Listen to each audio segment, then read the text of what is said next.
हमने कल के क्लास में प्रश्नावली 5.2 के पहले क्वेश्चन अंतर्गत, क्योंकि भैया क्वेश्चन नंबर 5 थे, उन पांचों क्वेश्चन को हमने कर लिया था। ठीक है, उसमें एक फॉर्मूला लगाने की जरूरत थी। अब वही फॉर्मूला यहाँ पे अप्लाई होने वाला है, बस थोड़ा तरीका चेंज करना है। ठीक, वहां पे क्या होता था, आपको वैल्यू सारी दी जाती थी, अब यहाँ पे हमें वैल्यू निकालना पड़ेगा। वहां पे क्या किया था, वैल्यू दी जाती थी, तब हम क्या करते थे भैया, जो वैल्यू गैप थी उसे हम निकालते थे। ठीक है, अब यहाँ पे वैल्यू सारी दी गई है, अब हमें सारी वैल्यू पता करना है कि कौन सी वैल्यू कहाँ पर है। और ठीक है, इन क्वेश्चन को, अगर ये जो दो क्वेश्चन है भैया, क्वेश्चन नंबर दूसरा का बोल रहा है निम्नलिखित में से सही उत्तर चुनिए और उसका औचित्य दीजिए। ठीक है, कैसे करना है। ठीक, अगर ये भाई मेरे ये दो क्वेश्चन कर ले गए ना, तो 100% इन क्वेश्चनों में से एक क्वेश्चन बोर्ड में तो आने वाला है। ठीक, इस बार मैंने पेपर नहीं देखा था, हालांकि मैं बहुत जल्दी इसका मॉडल पेपर हल करा दूंगा। ठीक है, अब देखो क्वेश्चन नंबर जो दूसरा है, करना कैसे है। बोला एपी यानी कि समांतर श्रेणी arithmetics progress 10,7,4 dot dot dot का 30वां पद है।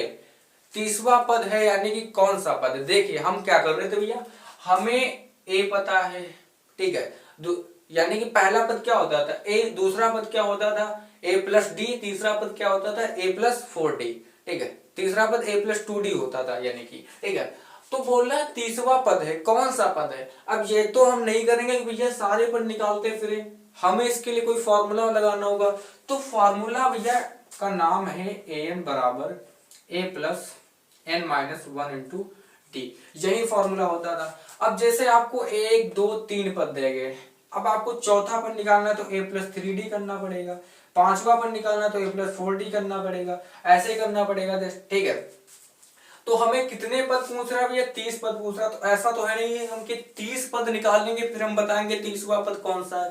तो इस फॉर्मूले से हम डायरेक्ट पता कर लेंगे भैया 30वां पद कौन सा। चलो कैसे करना है, तो हमें पहले क्या करना भैया, जो आपका क्वेश्चन दिया हुआ है जैसे 10,7,4 ये तीन वैल्यू दी गई है, तो आपको पता है कि जो प्रथम वाली वैल्यू होती है उसे हम ए से डिनोट करते हैं, यानी कि ये आपका पहला पद हो गया। ठीक, अगर आपको डी निकालना है यानी कि यहाँ पे डी है तो भैया हमें डी की जरूरत पड़ेगी, तो डी निकाल लेते हैं। A2 माइनस A1 यानी कि 7 में से आपका कितना जाएगा, 10 जाएगा, तो डी बराबर आपको मिल जाएगा -3। ठीक है, और हमें क्या चाहिए, ठीक है, एंड, यानी कि एक चीज आप ध्यान रखना, जहां पे कभी वां पद बोले, 30वां पद, 20वां पद, 50वां पद, जहां पे आपको वां मिल जाए तो वो समझ लेना कि एन की वैल्यू है।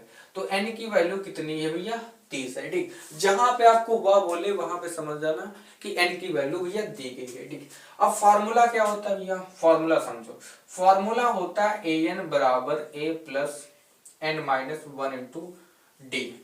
अब हमें सारी n की वैल्यू पता चल गई, d की वैल्यू पता चल गई, a की वैल्यू, सारी वैल्यू पता चल गई। चलो हम पुट करते हैं a n, यानी कि n की जगह पे हम कितना रखेंगे भैया 30, यानी कि हमें 30वां पद निकालना है, तो a 30 बराबर, ठीक है, a की वैल्यू कितनी दी गई भैया 10 दी गई, कर लो।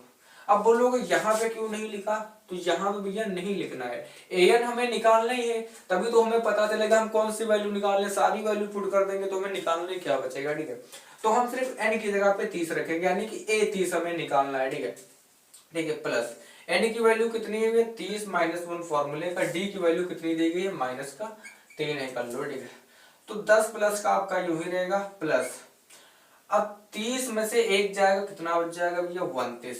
ठीक है, ठीक है, अब ये -3 है, वो भी किस में भैया, गुणे में है। ठीक है, तो हम क्या करेंगे भैया, यहाँ पे कर लेंगे गुणे -3, तो यहाँ पे कितना बच रहा है भैया आपका 29 बच रहा है। तो यानी कि अगर आप 29 का गुणा भैया कितने में करते हैं, 3 में करते हैं, तो भैया 3 में कितना होता है 27, यानी कि हाथ में कितना है 2 और 3 दूना 6 2 8, यानी कितना आ जाएगा 87। तो आपका 10, और ये आपका कैसे आ रहा, माइनस में आ रहा, तो माइनस का कितना हो जाएगा भैया 87। अब 87 में से 10 जाएगा तो आपका बचेगा -77, यानी कि आपका जो A30 की वैल्यू है वो कौन सी है भैया 77 है। तो यानी कि जो आपका 30वां पद होगा वो कौन सा पद होगा 77, यानी कि -77 पद होगा। देखिए आपका ऑप्शन में दिया हो गया सही उत्तर, तो सही उत्तर आपका हो जाएगा जो आपकी सी वाला ऑप्शन है वो आपका सही हो जाएगा। चलो अगर हम इस फॉर्मूले से लगा के देखते हैं, हमने क्या बताया था कि जब भी आपको क्या बोले भैया, पद बोले कि वह पद निकालना है, ठीक है। तो हमें वह पद निकालने के लिए क्या होता था, जैसे हमने बताया था 20वां पद निकालना है तो a+19d कर लेते हैं। अब यहाँ पे हमें कौन सा पद निकालना है भैया, 30वां पद निकालना, यानी कि a प्लस कर कितना कर देना 130, ठीक। इस फॉर्मूले से हम लगा सकते हैं, ठीक है। लेकिन आपको नंबर लेना है, 2 नंबर का आएगा तो आपको शॉर्ट में तो करना नहीं है, पूरे तरीके से जब ऑब्जेक्टिव में आएगा तो ये वाला लगा सकते हैं। a की वैल्यू हमने कितनी फाइंड की है भैया 10 प्लस 29 गुणे डी की वैल्यू कितनी है भैया -3 है, ठीक है।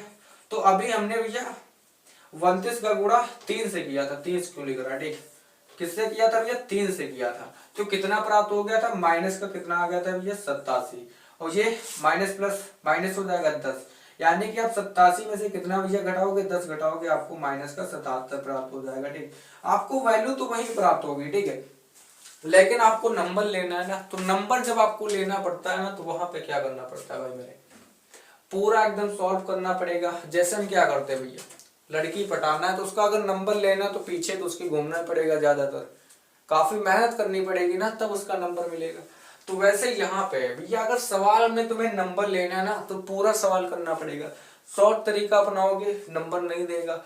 ऑब्जेक्टिव में आ रहा तब तरीका अपना लो, नंबर मिल जाएगा, ठीक। ऑब्जेक्टिव में तुम्हें भैया क्या करना है, सिर्फ बहुविकल्पी देख के उसका आंसर चयन करना है, ठीक। यहाँ पे ऑब्जेक्टिव है, लेकिन आपको ऐसा क्वेश्चन पूछेगा 2 नंबर में, ठीक। ये ऑब्जेक्टिव में आने वाला नहीं है, ये 2 नंबर में आने वाला है, ठीक।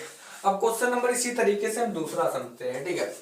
तो दूसरे में हमें यही वाला फॉर्मूला बिल्कुल लगा देना है, ठीक है। तो दूसरे में अगर आप करेंगे, उसमें कौन सा पद बोल रहा है, गेरुआ पद, ठीक। तो हम दोनों तरीके बता देते हैं आपको कैसे करना है, ठीक है।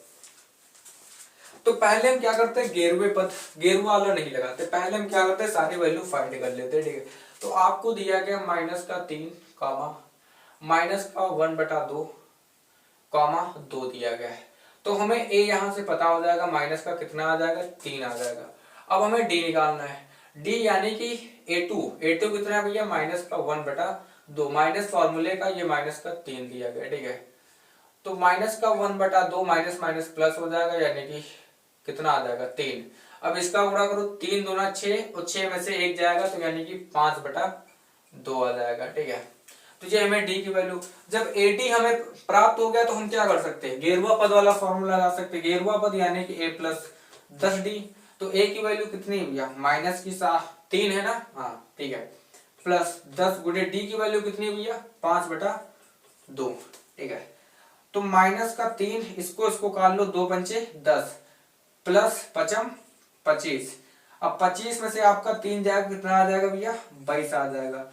तो 22 अगर आपके ऑप्शन में होगा तो यही आंसर आ जाएगा, ठीक, यानी कि बी वाला आपका सही है। अब इसे लॉन्ग तरीके से कैसे करना देख लो भैया, फॉर्मूला लगा लो, an बराबर a+n-1/t, ठीक है।